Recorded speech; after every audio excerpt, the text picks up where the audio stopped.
할렐루야. 우리 옆에 한번 더 인사하실까요? 사랑합니다. 축복합니다. 네. 제가 광고 시간에 한 말씀을 빼온 것 같은데요. 이번 25일 성탄절에 드리는 감사 헌금은요.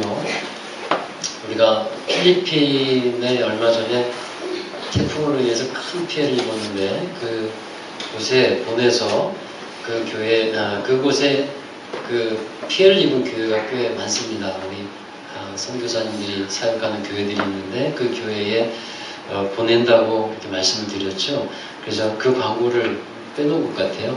25일 성탄 감사헌금은 함께 우리 모아서 교회를 재건하는 일에 쓰려고 합니다. 여러분이 기도하는 마음으로 또 사랑을 전해 주실 수 있기를 바랍니다. 성탄절을 앞두고 오늘이 이제 대강절 4주인데 성탄절에는 보통 밖에도 우리 교회 현관에 추리가 준비되어 있습니다만 추리를 세워놓습니다. 근데 지금이야 저렇게 만들어진 인공적으로 만들어진 추리를 갖다 세워놓고 또 매년마다 꺼내다 쓰기도 하고 하지만 옛날에 신앙생활 하실 때요, 여러분 그런 분들이 있으시죠? 추리를 세우려면 어떻게 했습니까? 그죠? 산에 가서 나무를 해다가 교회에서 추리를 만들었어요. 그런 분들 혹시 있으시리라고 생각이 듭니다. 저도 학생부 시절에 저희 친구와 함께 성탄절이 다가오면 한 달 전쯤에 톱 들고 산으로 갔어요. 가가지고 나무를 찾는 겁니다. 그것도 좋은 나무를 찾아야죠. 삼각형 나무가 쫙 되어 있는 나무가 좋죠. 그래서 그런 나무가 보통 이제 노간주 나무라고 하는데 저는 그렇게 불렀는데 노간주 나무를 찾아서 배다가 이제 교회에다 세우곤 했는데 지금은 함부로 배면 잡혀가지만 그때는 그런 게 별로 없으니까요. 또 그것도 안 되면 소나무 갖다가 세워놓고서 추리를 만들었어요. 자 여러분 그래서 크리스마스 추리를 했던 기억이 나는데 보통 크리스마스 추리에 쓰이는 나무가 그렇게 상록수로 쓰이는 나무들라는 거예요. 상록수로 쓰이는 나무가 크리스마스 추리로 사용됩니다. 우리나라에는 참 많은 소나무가 있습니다. 이 소나무가 사시사철 푸르기 때문에 변함없는 모습으로 상록수라고 하는데 그 상록수를 보면서 많은 사람들이 우리도 저렇게 변함없는 사람이 되어야 한다는 마음을 갖게 됩니다. 여러분 신앙생활도 그렇죠. 신앙생활도 상록수와 같이 변함없는 그 신실한 사람 그것이 우리와 그러니까 저와 여러분의 믿음이어야 할 줄로 믿습니다.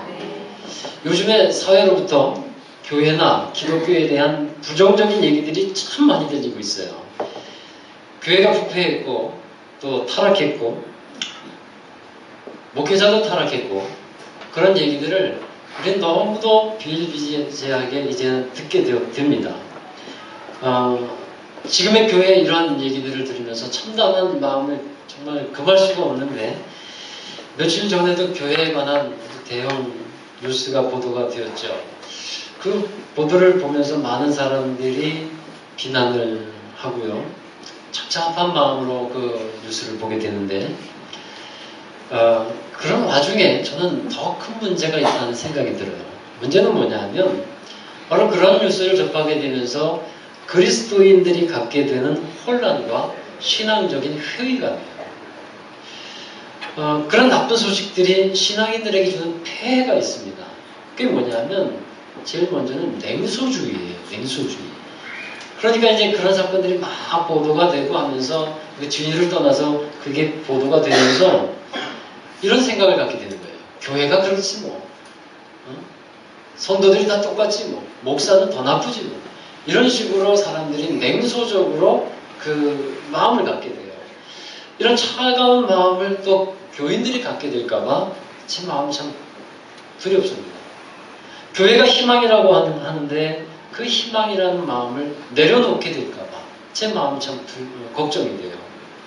또한 두 번째 문제는 교회 내의 분열입니다.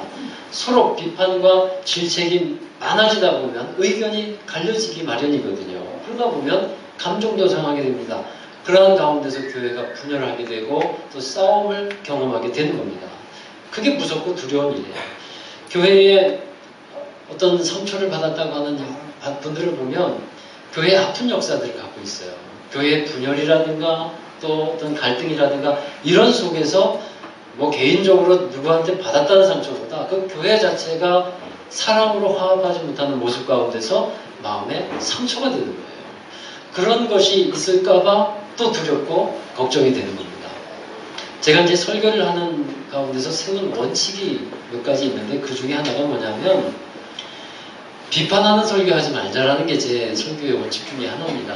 왜냐하면 저도 물론 절대적이지는 않을 거예요. 비판적인 내용이 좀 들어갈 수도 있는데 되도록이면 비판하는 설교하지 말자. 왜냐하면 저는 아직 비판할 자격이 없는 것 같아요. 왜냐하면 제가 의롭다고 내세울 수 있는 것 같고 그렇게 함으로써 그리고 그 비판은 또 다른 비판을 낳게 됩니다.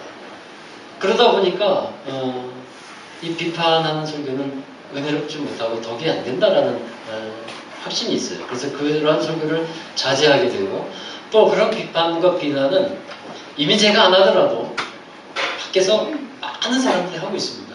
그렇기 때문에 거기에 또 제가 가세를 할 필요가 없다는 생각이 들었어요. 여러분 이러한 시대, 교회의 분열과 여러 가지 문제들 가운데서 우리는 살아가고 있는데 이런 시대에 우리는 어떻게 살아가야 할까요? 비판하지 말자 그랬는데 그러면은 귀를 막고 눈을 가리고 그렇게 살아가야겠습니까?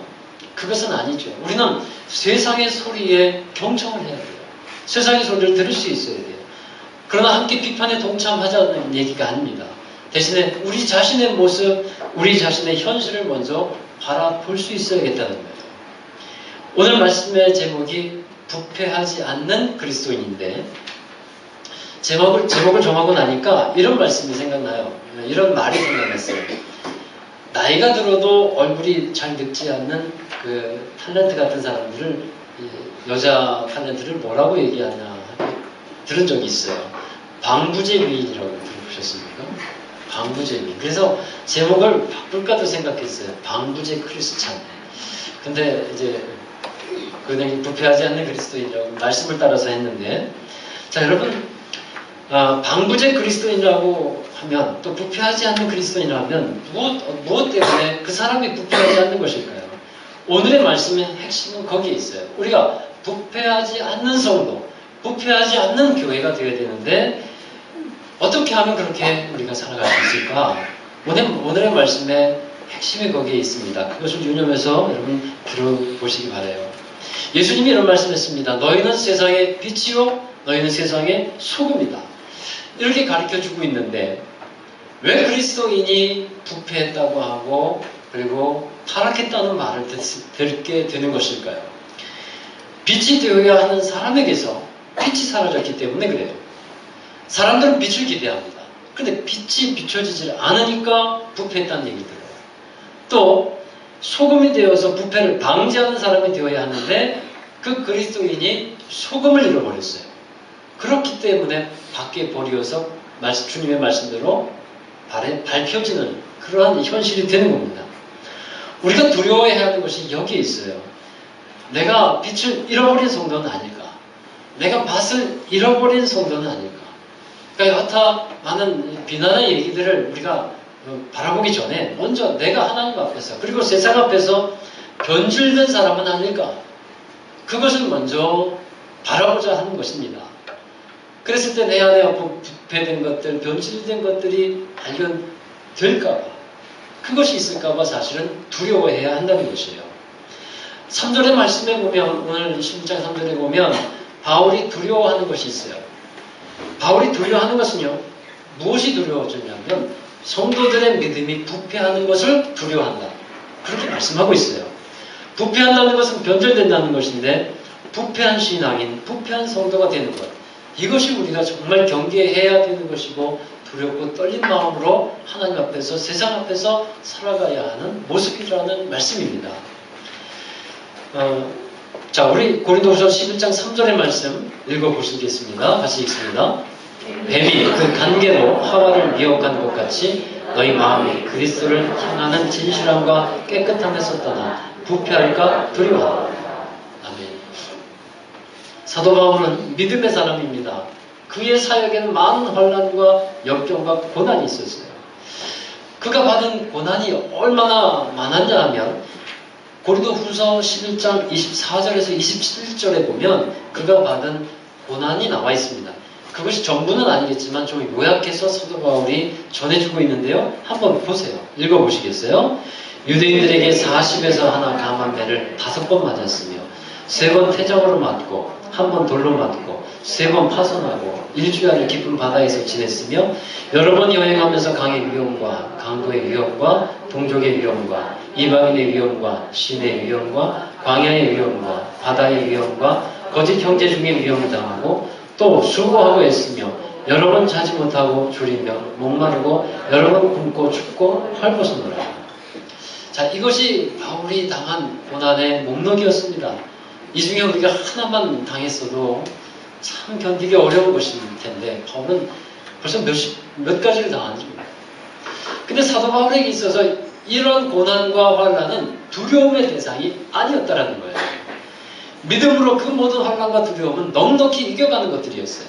그 고난과 환난이 아무리 크고 중대한 것이라 할지라도 넉넉히 이겨가는 믿음이 이 사도 바울에게 있었어요.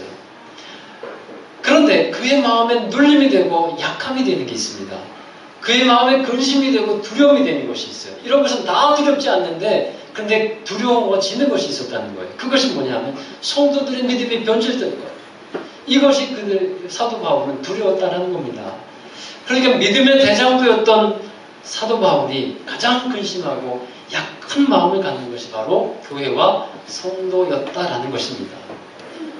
여러분, 왜 바울이 이런 두려움을 갖게 되었을까요? 그것은 바로 하나님의 열심 때문에 그랬어요. 우리 고린도후서 11장 2절에 보십시오. 또 읽어봅니다. 내가 하나님의 열심으로 너희를 위하여 열심을 내노니 내가 너희를 정결한 처녀로 한 남편인 그리스도께 드리려고 중매하노라. 자신은 성도를 신랑 되신 예수 그리스도께 드리는 정결한 처녀로 드리는 중매쟁이와 같다고 말을 하는 거예요. 여러분, 중매가 정말 어렵다고 말을 하죠. 중매는 잘해도 욕먹고 못해도 욕먹는다고 그러죠. 성사되기도 참 어렵고요. 근데 성사되기가 어려운 만큼 바울은 한 성도를 주님의 사람으로 온전하게 만들어서 그리스도께 드리고자 그의 사역이 거기에 있었어요. 한 사람을 온전한 그리스도의 사람으로 온전한 사람으로 만들어서 주님께 이제 드리고자 주님의 사람으로 만들고자 그의 사역의 핵심이 거기 있었다라는 겁니다. 그것이 하나님의 열심이었어요. 여러분, 하나님의 열심이 무엇입니까? 하나님은 세상을 이처럼 사랑하사 독생자를 주셨어요. 바로 그것이 하나님의 열심이에요. 우리를 사랑하셔서 자신의 목숨과 같은 예수님을 내어주시고 우리를 죄와 저주와 사망에서 해결해 주신, 건져주신 것이 바로 하나님의 열심입니다. 한 양이 길을 잃고서 헤매고 있을 때 91마리는 무리에 두고 그 한 마리의 양을 찾아 나섰던 그 예수님의 열심, 그것이 하나님의 열심이었어요. 근본 하나님의 본체시나 하나님과 동등됨을 취할 것을 여기지 아니하시고 자기를 비워 종의 형체를 가져 사람의 몸과 같이 되신 것, 이것이 하나님의 열심이었다라는 겁니다. 여러분, 이제 그 열심을 가지고서 바울은 성도들과 함께 교회를 이루었어요. 그 열심을 가지고서 모든 사역을 다 감당해 나갔다는 겁니다. 그런데 두려움이 있어요. 그렇게 열심히 했는데 주님의 열심으로 모든 사역을 감당했는데 그리스도를 떠나서 변질될까봐, 그리스도를 떠나서 타락하고 부패할까봐, 그것이 사도 바울에 있어서 가장 근심이었다라는 겁니다. 여러분, 그렇습니다. 여러분, 목회자에게 있어서 눌림은 뭐냐 하면 바로 여기에 있어요. 목회자에게 눌림은 여기에 있어요. 성도가 잘못된 곳에서 헤어나오고 있지 못할 때, 그래서 시험에 빠져 있을 때, 주님께 더 가까이 와야 되는데 가까이 오지 못하는 그 모습을 볼 때, 목회자에게는 눌림이 있어요. 어떤 눌림인지 여러분 이해를 하시리라고 생각합니다. 하나님의 열심을 가지고서 목회를 하려고 할 때 그것이 잘 이루어지지 않을 때 마음에 눌림이 있고 근심이 되는 겁니다. 그리고 또 더 나아가서는 그러다가 세상으로 가버리면 어떡하나, 그래서 타락하고 부패하고 변질되면 어떡하나 하는 그러한 안타까움과 두려움이 있는 것이죠. 여러분, 저는 솔직히 여러분의 삶에 관심이 많습니다. 관심이 많아요. 근데 이런 분들이 있을 겁니다. 목사님 많이 하려고 하지 마세요. 다칩니다. 그죠? 그러나 저도 사실 여러분의 삶을 많이 알면 알수록 저도 힘듭니다. 저도 힘들어요. 많이 알면 알수록 그냥 대충 알고 지내는 것이 더 낫습니다. 많이 알면 더 힘든데, 그런데 하나님은 더 많이 알기를 원하셔요. 그래서 저도 많이 알아가려고 하는 겁니다. 알면 알수록 사실 힘이 드는데도 불구하고 주님께서 알기를 원하시니까 알려고 하는 거예요. 그런데 저도 모른 채 할 때가 있습니다. 모른 채 할 때가 있어요. 알면서 모른 채 할 때가 있어요. 왜 그럴까요? 그때는 그래야 될 수밖에 돼야 하기 때문에. 근데 모른 채 하지만 근심이 됩니다. 모른 채 하지만 근심이 돼요. 오늘 말씀처럼 저렇게 신앙생활 하다가 변질되면 안 되는데, 저렇게 신앙생활 하다가 시험에 빠지면 안 되는데, 그렇게 걱정이 되고 두려워지는 거예요. 여러분, 어찌해서 이 그리스도인들이 부패하게 될까요? 어찌해서 그 믿음이 변질되게 될까요? 우리가 쉽게 원인을 찾는다면 욕심에 이끌려서 그렇다라고 할 수 있습니다.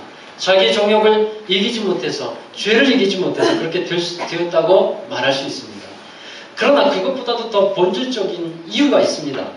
그것은 왜 그러냐면 복음을 잃어버렸기 때문에 그래요. 예수 그리스도를 잃어버렸기 때문에 사람이 욕심으로 행하게 된다는 겁니다. 그러면 예수 그리스도를 잃어버리게 되는데, 잃어버리면 어떤 현상이 나오냐면, 이제 아까 말씀드린 빛을 잃어버리게 되고 맛을 잃어버리게 되는 현상이 나오는 겁니다. 소금이 맛을 잃어버리면 부패하는 것을 막지 못하지 않습니까? 그리스도인도 예수 그리스도를 잃어버리고 복음을 잃어버리게 되면 부패하게 되는 거예요. 할렐루야. 가장 중요한 것이 예수 그리스도 아닙니까? 그것을 잃어버렸을 때 복음을 잃어버린 것이고, 그다음 부패한 이제 곳으로 나아갈 수밖에 없는 겁니다. 바울이 고린도 교회 성도들에게 가르쳤던 복음의 내용이 이것이었습니다. 예수 그리스도와 곧 십자가였어요. 이것이 바로 복음의 내용입니다. 바울은 이것을 성도들에게 전했고, 성도들은 바울이 전한 이 복음을 받았습니다. 그러나 바울이 떠난 사이에 예루살렘에서 추천서를 가지고 온 사도라고 하는 사람들이 와가지고 바울은 사도가 아니다. 바울은 이런 점이 부족하고 너무나도 형편이 없다. 이런 식으로 바울을 비난하기 시작했어요. 그런데 안타까운 것은 그 사람들의 얘기를 듣고 교회의 몇몇 성도들이 마음이 흔들리기 시작했고 동조했고 같이 비난하기 시작했습니다. 사도 바울에게 있어서 가장 마음이 아팠던 부분들이 바로 거기에 있었던 것이죠. 그렇게 가르쳤던 예수 그리스도와 십자가, 이것을 떠나서 마음이 부패한 것을 보면서 가장 마음이 아팠던 것입니다. 그래서 오늘 말씀에도 나옵니다만 다른 예수, 다른 복음을 왜 그렇게 쉽게 받아들이냐라고 책망하고 있어요. 오늘 말씀에 한번 4절에 한번 보십시오. 거기에 보면 다른 영, 또 다른 예수, 다른 복음 이렇게 나오죠. 바로 어떻게 이런 것을 받아들이냐 하는 겁니다. 다른 예수, 다른 복음이 무엇인지는 정확히 나오진 않습니다만 이들이 예루살렘에서 나온 사람들인 것을 보면 구약에 있어서의 율법과 할례를 꼭 지켜야 한다라는 것을 주장했던 사람이라고 우리 볼 수 있는데, 갈라디아서에서도 보면요, 다른 복음에 대해서도 사도 바울이 언급합니다. 갈라디아서 1장 6절에서 7절 말씀인데 읽어보겠습니다. 그리스도의 은혜로 너희를 부르신 이를 이같이 속히 떠나 다른 복음을 따르는 것을 내가 이상히 여깁니다. 다른 복음은 없나니 다만 어떤 사람들이 너희를 교란하여 그리스도의 복음을 변하게 하려 합니다. 아멘. 다른 복음을 받아들이게 될 때 그리스도의 복음, 하나님의 복음이 변질된다는 것을 말하고 있습니다. 여러분, 복음은 순수한 것이에요. 이 복음에 이러저러한 사상들을 섞어버리면 그 복음은 변질되기 마련입니다. 우리가 믿는 복음에는 능력이 있습니다. 그 능력은 십자가의 능력인데, 고린도전서 1장 18절에 구원받는 자에게는 십자가의 도가 하나님의 능력이 된다고 말씀했어요. 그리고 그 십자가는 사람이 보기에는 약하고 미련한 것 같아 보이지만 하나님이 약한 자를 들어서 강한 자를 부끄럽게 하신다고 말씀했어요. 바로 그 십자가의 능력을 믿고 십자가를 붙들고 살아가는 사람들의 모습인 것입니다. 여러분, 그런데 그 십자가 예수 그리스도를 바라보지 못할 때 이 세상에는 어떤 일이 있냐, 어떤 세력들이 있냐 하면 미혹해하는 세력들이 너무나 많습니다. 미혹해하는 영들이 너무나 많다는 겁니다. 우리가 예수 그리스도를 제대로 바라보지 못하고 있을 때 미혹해하는 영들의 작전에 넘어가게 되어 있어요. 얼마 전에 우리 박 집사님 부부가 아침 출근하는 길에 핫팩 있죠? 핫팩을 가지고서 전도를 했습니다. 정류장을 다니시면서 전도를 열심히 했는데 참 추운데도 고생 많이 하셨는데 며칠 전에 이런 뉴스가 하나 나왔어요. 뭐냐면 교회에서 나눠주는 핫팩 전도, 핫팩 받지 마세요 라는 뉴스가 인터넷에 나왔습니다. 그 얘기 듣고 저는 이게 또 무슨 작전인가 하는 생각이 들었습니다. 핫팩을 왜 받지 말라고 하냐면 어떤 사람들이 인신매매 범죄 핫팩에다가 마취제, 환각제를 묻혀가지고 준다는 겁니다. 주면 얼굴에다 추워서 문지르면 그러면 가다가 쓰러지고 그리고 인신매매 하는 거 뺏거나 그런다는 거예요. 그게 대구 무슨 시장에서 있었다는 얘기로 퍼졌습니다. 그래서 대구 경찰서에서 발표를 했어요. 그거는 괴담입니다. 사실을 조사해 본 결과 아무 근거도 없는 것으로 밝혀졌으니 넘어가지 마시기 바랍니다. 그런 이제 발표가 났어요. 그러니까 혹시 그런 얘기 들으면 이거 가짜구나, 괜히 그런 얘기를 퍼뜨렸구나 라고 생각하시면 되는데 그 뉴스를 보면서 참 저도 생각이 들기로 참 여러 가지 하는구나 라는 생각이 들었습니다. 참 사단도 미혹하게 하기 위해서 여러 가지 애를 많이 쓴다 하는 그런 생각이 들었습니다. 여러분, 미혹하게 하는 영들의 목적이 뭘까요? 딱 한 가지입니다. 복음에서 우리의 눈을 떼게 하는 거예요. 예수 그리스도로부터 우리의 눈을 떼게 해서 다른 것을 바라보게 하는 겁니다. 이것이 미혹하는 영의 목적이에요. 그렇게 미혹되고 나면 그 다음에는 그리스도에서 떨어져 나가서 부패하게 될 수밖에 없는 겁니다. 자, 그렇게 되지 않기 위해서 그럼 어떻게 우리는 해야 될까요? 자, 몇 가지를 말씀드립니다. 먼저 우리는 항상 주님 안에 거하는 삶을 살아가실 수 있게 바랍니다. 요한복음 15장에 보면 포도나무의 비유를 여러분 잘 아시죠? 그 비유에 보면 나의 안에 거하는 것, 그것이 포도나무이신 예수 그리스도에게 붙어있는 가지가 되는 것, 그것이 주님 안에 거하는 것이라고 하는데 우리는 어떻게든 주님께 붙어있는 삶을 살아가려고 애써야 합니다. 점점 더 멀어지려고 해서는 안 돼요. 어떻게든 더 예배의 자리, 어떻게든 더 주님의 자리, 주님이 주시는 은혜의 자리를 사모하면서 나와야 합니다. 나의 의지를 사용해서라도 붙어 있으려고 해야 합니다. 여러분, 다윗이 밧세바라는 여인을 범하게 됐을 때, 여러분 그 사건 아시죠? 거기에 그때 생각해 보십시오. 다윗에게 그때의 삶은요, 아주 평온한 삶이었어요. 정말로 모든 것이 잘 이루어지고 형통한 그런 삶이었습니다. 그런데 그때 다윗의 시선이 하나님을 향해 있어야 되는데 다른 곳에 꽂혀 있었어요. 그러다 보니까 그날따라 전쟁터에서 사람들이 싸우고 있는데도 불구하고 베란다 뜰을 거닐다가 누구를 봅니까? 아름답게 그 밑에서 목욕을 하고 있는 여인 밧세바를 보고 음욕을 품게 되고 그를 이제 자기 침상으로 불러들이게 되는 거죠. 자, 여러분, 그의 시선이 항상 주님께 있었던 사람이에요. 다윗은 그런 사람이었습니다. 항상 어렵고 힘들 때 다윗은 주님만 바라봤어요. 그런데 삶이 평안해졌을 때 그의 시선이 흐려지기 시작했다는 겁니다. 그것이 위험한 거예요. 여러분, 주님 대신에 우리가 다른 시선에 초점을 맞추게 되면, 예를 들면 물질에 초점을 맞추게 되고 또 주님 대신에 다른 우상에게 마음을 빼앗기게 될 수 있는 겁니다. 그것이 위험한 것입니다. 그때 욕심에 이끌리게 되고 죄를 범하게 되고, 여러분 그런 삶이 안 되어야겠습니다. 바로 시선을 우리가 주님께 고정하고 주님 안에 거하실 수 있기 바랍니다. 주일 예배에 이제 가끔 오시는 분들이 있어요. 한 달에 한 번, 아니면 두 달에 한 번, 뭐 이렇게 오시는 분들이 있는데, 그런데 요즘에는요, 우리 여기도 계신 분 중에 매주 교회를 빠지지 않고 오시는 거예요. 얼마나 감사한지. 주님께 붙어 있으려고 계속 노력하시는 거잖아요. 여러분 그렇게 주님 안에 있을 때 주님께서 맺게 하시는 열매들이 분명히 있습니다. 붙어있음의 능력, 이것을 여러분 경험하시기를 주의로 축원합니다. 그리고 두 번째는 말씀과 기도 안에 사는 사람이 되어야 부패하지 않습니다. 디모데전서 4장 5절의 말씀에 하나님의 말씀과 기도로 거룩하여진다고 했습니다. 말씀과 기도가 없으면 부패하게 되는 겁니다. 말씀과 기도를 통해서 나 자신의 모습을 보게 되고요. 말씀과 기도를 통해서 하나님의 뜻을 분별하게 되고 말씀과 기도를 통해서 다시 거룩함을 회복하면서 나아갈 수 있는 겁니다. 다윗이 바세바를 범했습니다. 우리아라는 그 바세바의 남편까지 죽게 만들었습니다. 그런데 다윗은 하나님께 다시 돌아옵니다. 무엇 때문에 돌아올 수 있었을까요? 다윗에게는 말씀이 있었어요. 그리고 다윗에게는 기도가 있었어요. 그래서 하나님의 뜻을 알고 돌이킬 수 있었다는 거예요. 근데 말씀과 기도가 없으면 돌이킬 수가 없는 겁니다. 자신의 모습을 볼 수 없기 때문에 그렇습니다. 제가 어렸을 적에 아버지를 도와서 리아카를 많이 끌었어요. 논에서도 끌었고 길에서도 많이 끌었는데 짐을 나를 때 시골에 저희 집에 경운기가 없어서 리아카를 썼는데 아버지가 앞에서 끌면 제가 뒤에서 열심히 밀었습니다. 또 제가 좀 힘이 붙어가지고 앞에서 리아카를 끌면 아버지가 뒤에서 밀어줬어요. 여러분 말씀과 기도가 바로 그런 관계예요. 말씀이 앞에서 이끌면 기도로 뒤에서 밀고 나가야 합니다. 이것이 말씀과 기도의 능력 있는 삶인 것입니다.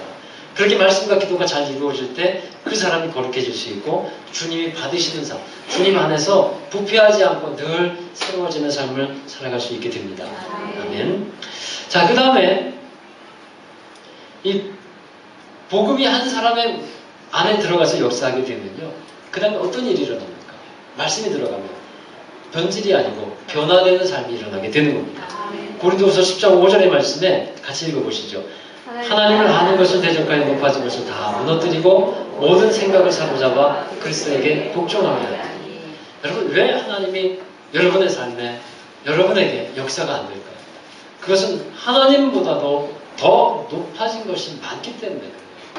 그것이 그 사람에게 견고한 진이 되어서 내 생각에 견고한 진, 내 의지에 견고한 진, 내 경험에 견고한 진이 이렇게 쌓여 있어서 하나님의 말씀이 들어가지를 않는 거예요. 말씀이 들어가야 역사를 하는데 그 견고한 진이 가로막고 있는 겁니다. 그래서 그것을 무너뜨려야 돼요. 무너뜨려야 돼요.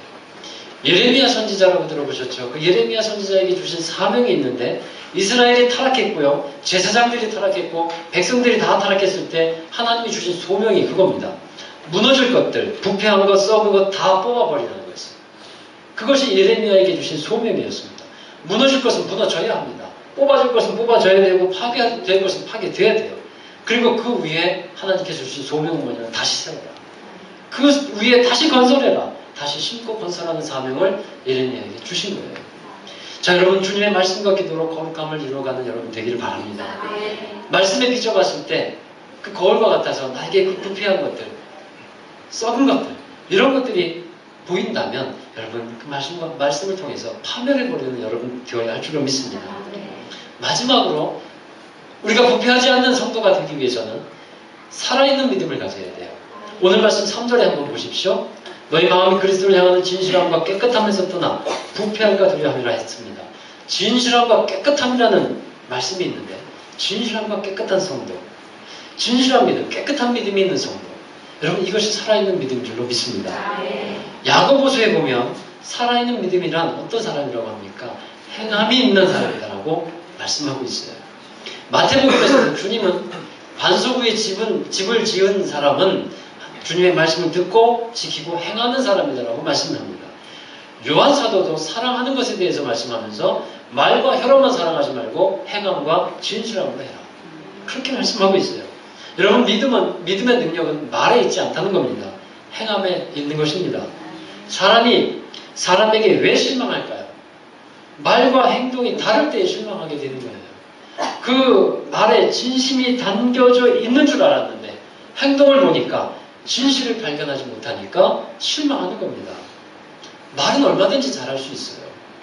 그러나 행동은 용기 있는 자, 믿음 있는 자만이 제대로 할 수 있는 것입니다.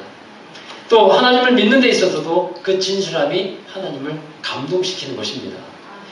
여러분 교회가 또 그리스도인들이 세상과 말씀 앞에 진실한 사람, 깨끗한 사람으로 보여질 때 비로소 영향력을 되찾는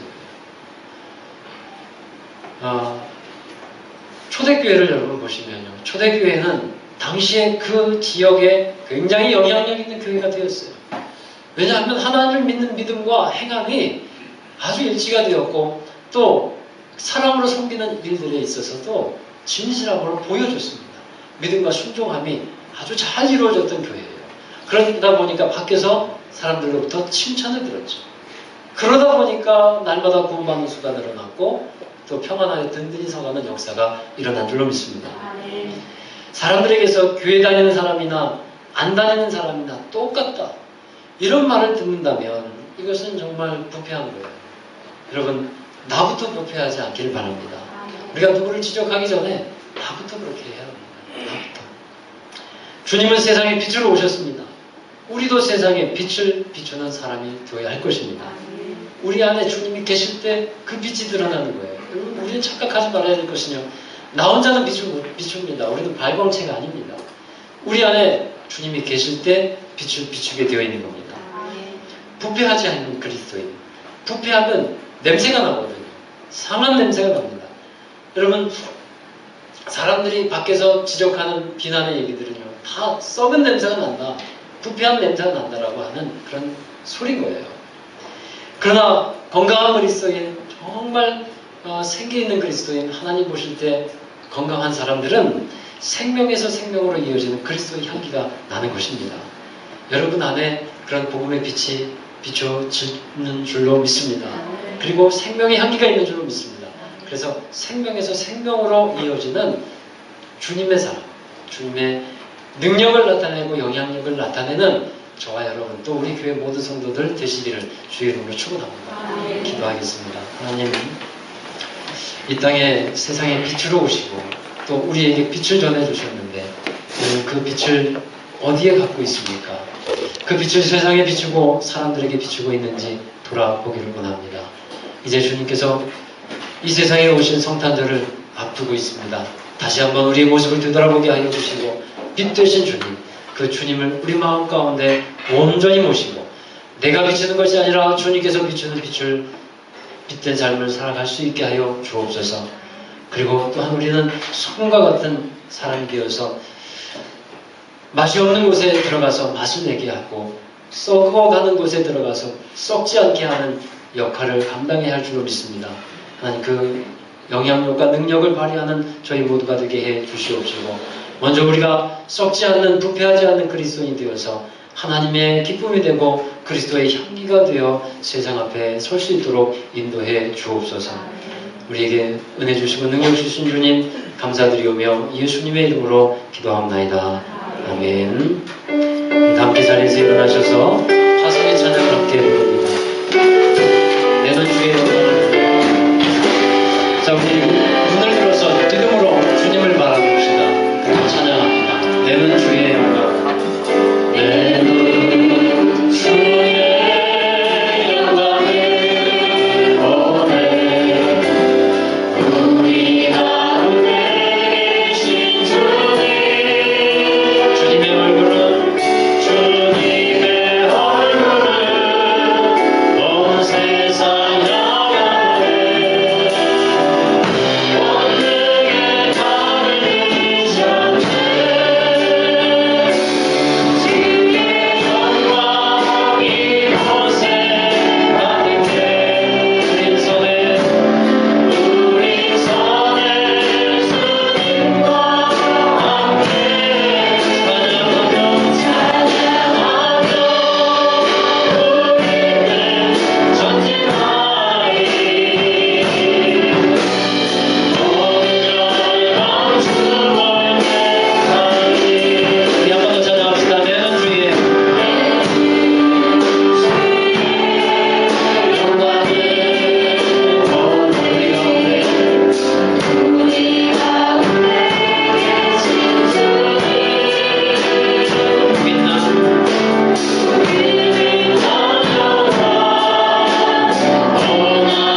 말씀하십니다. 넌 나의 자녀라, 나의 안에 거하라.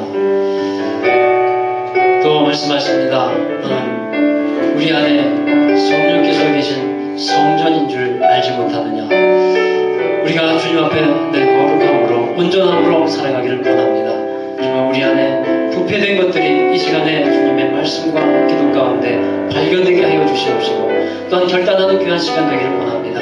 무너질 것들은 무너뜨리고 뽑을 것은 뽑아버리게 하여 주시고 다시 세우고 건설하는 주님의 나라의 백성들 되게 해달라고.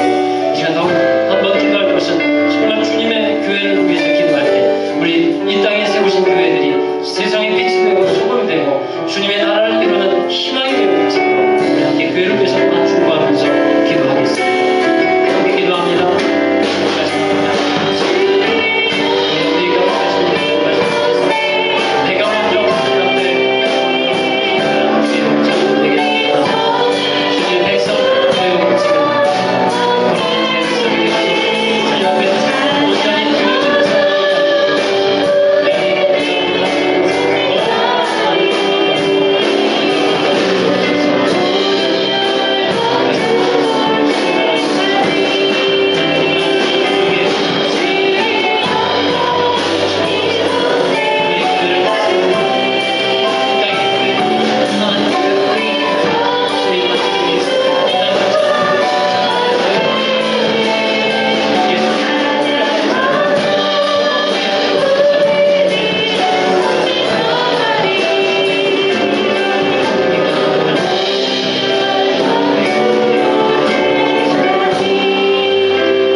거룩하신 하나님, 주님께서 거룩하니 너희도 거룩하고 주님께서 온전하니 우리도 너희도 온전하라고 말씀하신 주님, 우리가 더욱더 주님을 닮아 가기를 원합니다.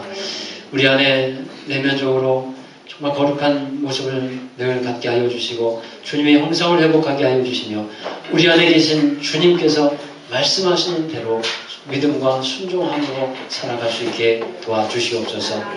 우리에게 허락하신 말씀과 또 우리에게 허락하신 기도로 인하여서 거룩해지는 삶이 되게 해주셔서 항상 말씀이 이끌어가는 삶이 되게 하시고 내가 먼저 주님이 거하시는 성전임을 기억하고 깨끗하고 진실된 그런 그리스도 안의 사람이 되어서 주님의 영향력을 나타내고 주님의 능력을 나타내는 삶이 되게 해 주옵소서. 이 시간에도 구할 것은 우리 이 나라 민족에게 하나님 은혜를 베풀어 주셔서 감사를 드립니다. 그러나 이 시대에 하나님 교회를 위해서 기도합니다. 많은 이제 사람들이 많은 이제 교회들이 세상으로부터 비난과 질책을 받고 있는 그런 시대입니다.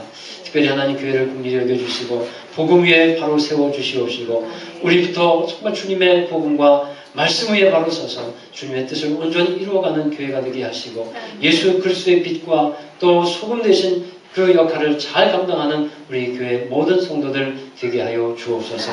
섬김과 나눔의 역사들을 이루어갈 수 있게 하여 주시고 우리의 일들을 통해서 사역들을 통해서 주님의 나라가 이루어지고 많은 회복과 부흥의 역사가 일어나도록 축복하여 주옵소서. 이제는 우리 구주 예수 그리스도의 급진하신 은혜와 하나님 아버지의 무한하신 사랑하심과 성령님의 감화 감동 내주 교통 위로하심이 이 시간 예배드린 모든 성도들 머리 위에 그리고 속에 있는 모든 부패함과 타락에서 이제 벗어나고 온전함을 이루기를 결단하는 모든 성도들과 저들의 가정과 자녀와 또 모든 앞날과 일터 위에 이제로부터 영원토록 함께 하시기를 간절히 축원하옵나이다. 아멘.